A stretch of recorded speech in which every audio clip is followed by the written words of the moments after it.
Tak ada PPKM level 3, masyarakat boleh bepergian selama libur Natal dan Tahun Baru dengan syarat.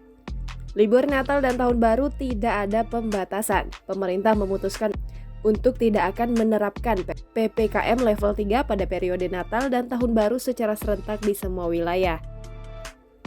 Penerapan PPKM selama Nataru akan tetap mengikuti asesmen situasi pandemi sesuai yang berlaku saat ini, tetapi dengan beberapa pengetatan.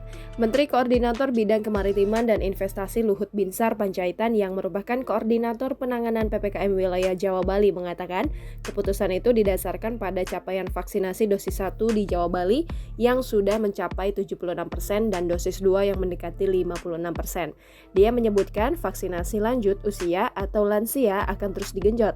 Hingga saat ini, vaksinasi lansia mencapai 64% dan 42% untuk dosis 1 dan 2 di Jawa Bali. Syarat perjalanan akan tetap diperketat, terutama di perbatasan untuk penumpang dari luar negeri. Namun, kebijakan PPKM di masa Nataru akan dibuat lebih seimbang dengan disertai aktivitas testing dan tracing yang tetap digencarkan.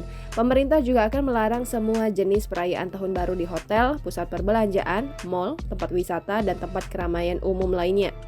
Sementara itu untuk operasional pusat perbelanjaan, restoran, bioskop, dan tempat wisata hanya diizinkan dengan kapasitas maksimal 75% dengan kategori hijau di aplikasi Peduli Lindungi.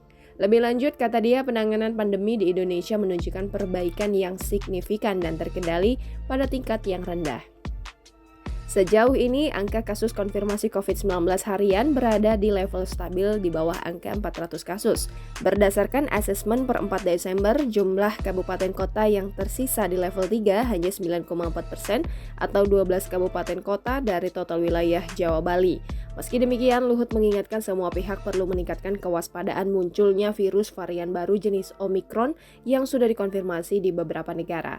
Selama Nataru, syarat perjalanan jarak jauh dalam negeri adalah wajib vaksinasi lengkap dan hasil antigen negatif maksimal 1x 24 jam sebelum keberangkatan. Jangan lupa subscribe, share, komen, dan like ya!